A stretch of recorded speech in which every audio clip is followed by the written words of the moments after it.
Hey, this is Jeremy from the Hardcore Game Collectors. This is my 6th video. Taking my act inside this time. As you can see, I've got a bowler. I finally have a bowling machine, and I'll go into more detail on that in a little bit. First off, I want to start off with the most recent pickups I've done. It's been a while, so I've got a lot to show, so I'm going to blow through it as quick as possible. I'm going to start with some old stuff. I picked up an IntelliVoice, which is just an attachment to the Intellivision that gives you voice on a couple of games. I know of 3 different games that use voice. I've got B-17 Bomber and Space Spartans, and I haven't tried them out yet, but I hear it's pretty cool, so I probably will actually try to hook that up and try it out. Let's see, I got a couple Atari games, and I only brought down three different ones because they have different shape, like cartridge shapes. This is a Konami cart. You can see that it's rounded on the top. This one's called Puyon. It's got a weird name, but I don't know. Konami had some really cool cartridge shapes.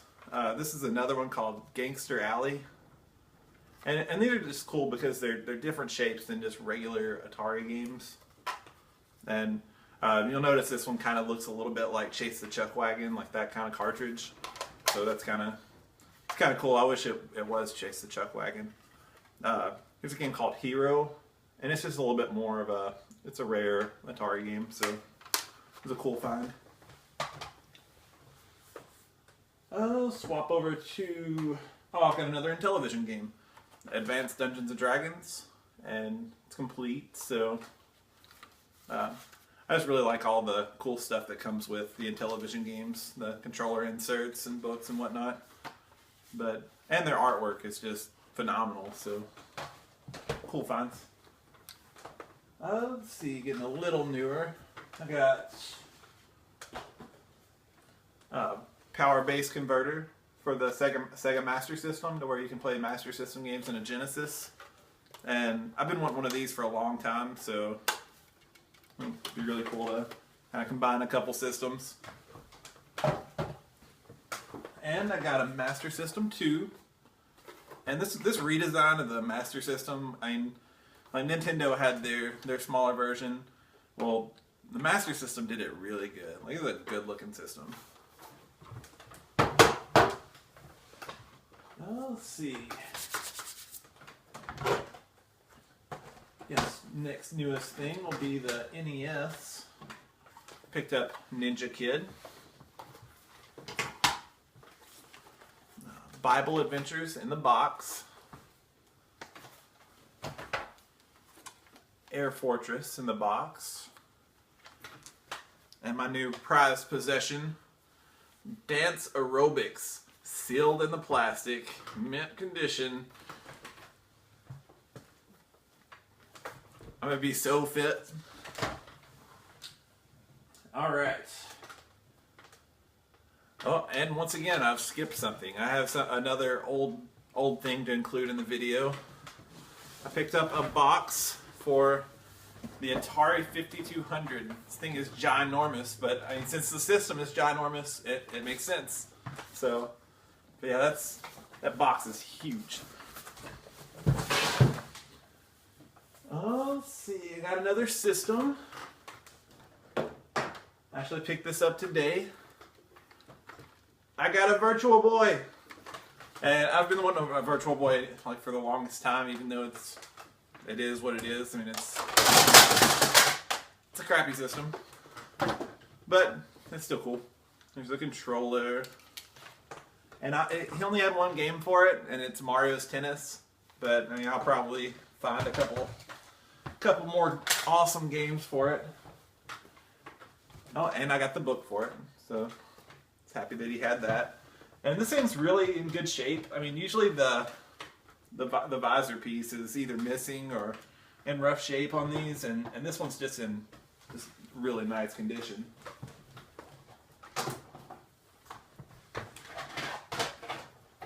I got a couple Super Nintendo games. I got Lester the Unlikely. I've been on a kick lately where I'll buy games that the Angry Video Game Nerds picked up and reviewed, and I'll try to play them out. Just, I don't know why, just because it's fun. Joe and Mac and Lagoon. I hear Lagoon's really good. I haven't gotten a chance to play it yet. Home Improvement. Rocky and Bullwinkle. And Super Ninja Boy.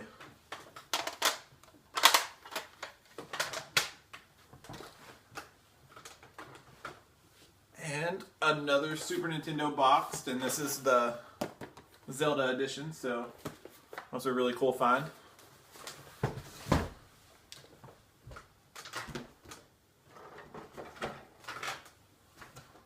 I picked up a couple Sega Saturn games.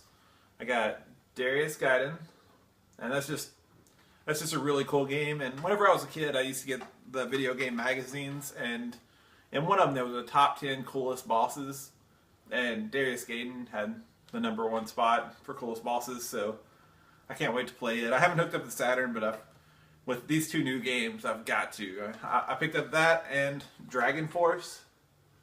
One thing to know about the Sega Saturn is if it has working designs on it, this works for PlayStation 1 too. If it has working designs and it has all this holographic writing on it, pick it up because it's guaranteed to hold its value. I mean, these games are expensive, they're collectible.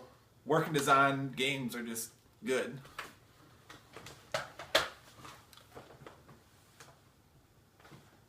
Let's see, you got a few N64 games. Rainbow Six, I remember renting it as a kid and thinking that it was awesome. I would plan out the missions and everything, and it was a blast, and I bought it thinking, let's keep that truck going, and nope, no, it's a terrible game. I can't stand it. Now this one, Virtual Chess 64, I remember renting that as a kid and liking it, and I still like it. It's very cheesy. Let's see, go to PlayStation 1. Picked up a Street Fighter collection. Fighter Maker, which I figured this would be kind of like the RPG Maker, but I haven't played around with it yet. Reloaded. I have that on 3DO, I think. I don't know, whatever system I've got it on, I know it's not very good. Bust-A-Move 4. And the rest of these games are Japanese. I got Mega Man X3. And this is a really cool game because the Japanese versions of like a lot of the Super Nintendo Mega Man games came out on PlayStation, and they have anime cutscenes, and they're awesome. I really like One Piece, so I got like 3 different One Piece games, and I mean all 3 of them they're decent to play. I mean they're not bad games. There was one that I couldn't play because I don't know Japanese, and I couldn't really figure out what it wanted me to do, but the other 2, they were playable. I got I guess in Japan the Dance Dance Revolution games have like extensions to the games, because like I don't have the first games or the first actual second remix, so I can't use this, but I figure I'd pick it up anyway since it's DDR and I love DDR. And the last one is Strikers 1945, and this game is awesome. I've already played through it probably 4 or 5 times. In order to do that, I had to buy a Japanese PlayStation, which that's not the box for it, but fortunately the guy that was selling the Japanese games had a Japanese PlayStation, so I was able to bundle them all together. And I recommend doing that. Just anytime you go to a smaller game store or a booth at a convention or just anywhere that's selling games, package stuff together. I mean, you got a $20 game here, $30 game here, $100 game here. Do all of them for $100, and it works. I mean, they want to make money. Let's see. I I got one Xbox game, Time Splitters, Future Perfect. This game's really funny. Like I remember watching my little brother and sister play this. I don't do first-person shooters very much, but it was always fun watching them play it. For once, I don't have any PlayStation 2 games, which is usually I usually have more PS2 games than anything. I do have a lot of PlayStation 3 games I've picked up. Got Murdered Soul Suspect. It's Square Enix, so I figure it's probably going to be good. I haven't tried it out yet. My buddies tried to get me to play Mass Effect, and so I went ahead and picked up the second and third one. Not going to be able to carry all my stuff over from the first one since playing it on Xbox, but I don't know, it's decent. It's not really my type of game, and these were super cheap, so went ahead and picked them up. Tomb Raider, awesome. Worms Revolution Collection. I haven't put it in yet, but I mean, you can't really go wrong with Worms, so yeah, that's always been a fun multiplayer game. South Park Stick of Truth, can't wait to play it. Alice Madness Returns, cool game. I already beat it. Played it all the way through. I mean, I couldn't put it down. It is a very interesting game, and it also has the old PC game, American McGee's Alice, and it's better than I remember it, but it's not as good as this. But it's cool that they included it, so I can go back and revisit it. Last of Us, haven't played. Golf game. I'm sorry, I'm addicted to golf games sometimes. And Bayonetta, because I want to play this before I get the Wii U one. Oh, one more PlayStation 3 game. Time Crisis 4 with the gun and like actual box one. So I've really wanted this. I haven't played it yet, and I like Time Crisis. They're so cheesy, so over the top, and hey, it's gonna be a blast to play. So glad to have that. This is not actually for a system. It's just like you plug the pad into the TV. But I mean, it's still Konami, and it's Dance Dance Revolution, Mario or Disney mix. So I couldn't pass it up. It was just too cool.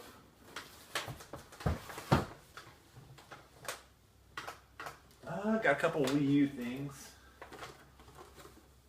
Got Mario Party 10. Terrible game. Unless you're 5 or younger. It should probably be wrote on the box somewhere. For any kid that does not like to lose, play this game. Alright. NES Remix Pack. This is awesome. I mean, anybody that was born in the same generation as me, this is a lot of fun. It's just a lot of little challenges from old games, and I mean, it like rates you and stuff. So I put a lot of time into this one, and there's still stuff to do I haven't done yet. So I haven't finished it yet, but I'm going to. And last but not least, on the Wii U, Smash Bros. Because Smash Bros. And the soundtrack. Because if you bought the Wii U version and the 3DS version and you registered them by a certain date, then you could get this for free in the mail.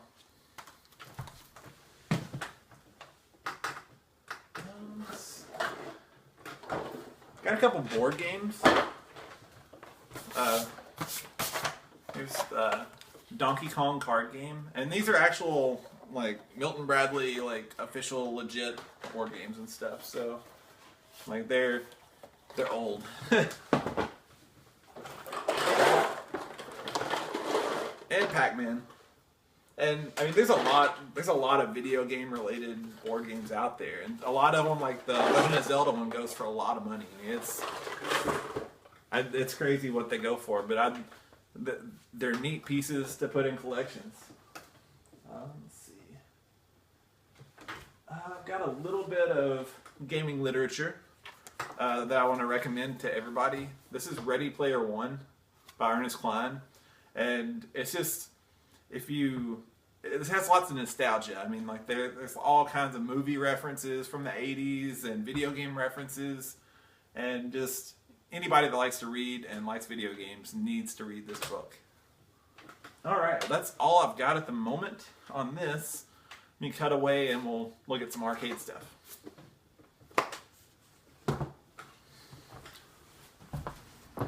What I've got here is a pachinko machine. This is a Japanese gambling game. And this particular one, I believe, is from the early 70s. They're not really worth a lot of money, but like pinball machines and everything, it's all about theme. And this one's got a shark theme, so this one's actually kind of a more thought out one, I would imagine, since it's got a cool theme on it. This machine actually works. Whenever I first got it, I was afraid I was going to do electrical work, but it's almost all it doesn't even have to be plugged into work. I mean, like literally you pop it up there and the balls just like fly through. So I mean, there's not a whole lot to it. I can't really imagine how somebody could waste a lot of money on it, like gambling on it, just because I'd never win.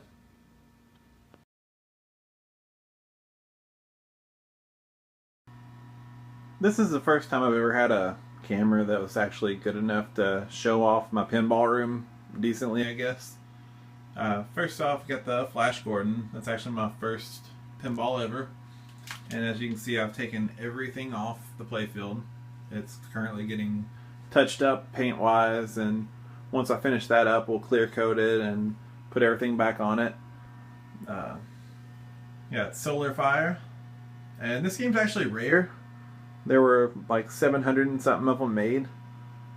And everything on it is working except for these 3 drop targets. And I should have that lined out next weekend. Then I got GoldenEye. Which I know I've had this in my other video, but this time you can actually kind of see it.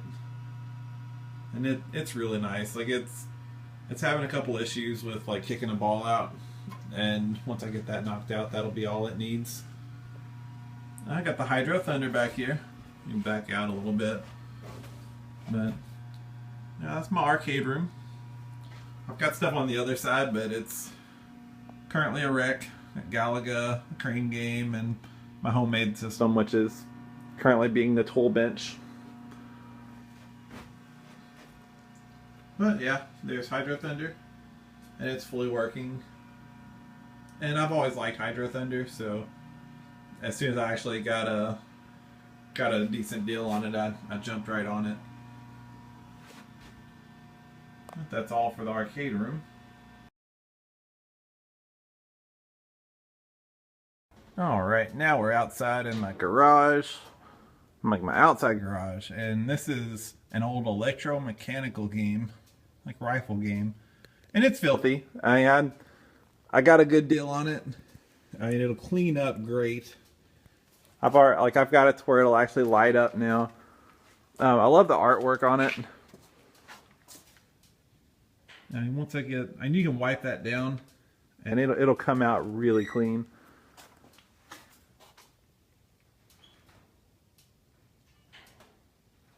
Yeah, this game is made by Chicago Coin, probably the early 70s. Let me open up the back.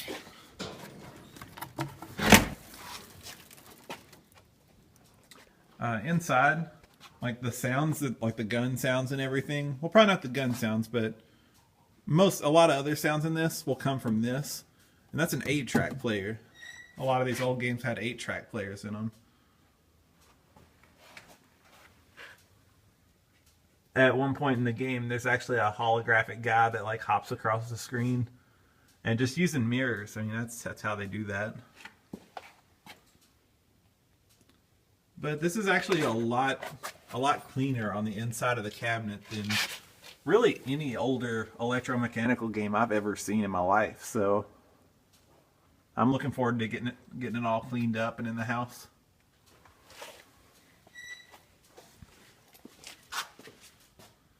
But that's Coney Island. And my garage is a mess. Empty cabinets. Whack-a-mole games. just too much stuff. I've got too much too much junk in here, but this just, I need to get this out of here so it can fit where it belongs, not with the junk.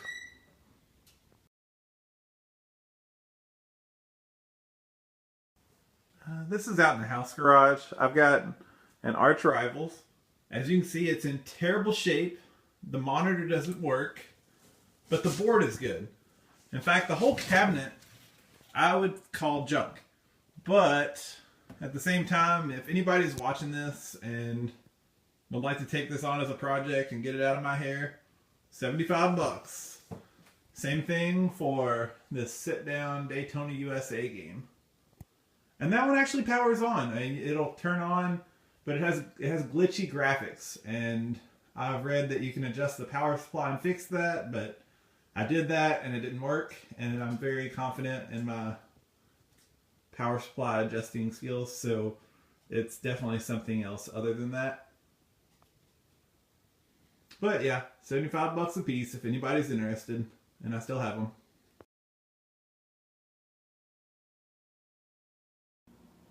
So a couple weekends ago, I drove down to Cullman, Alabama, and picked up my first bowling machine. This is a 1961 United Frolics bowler.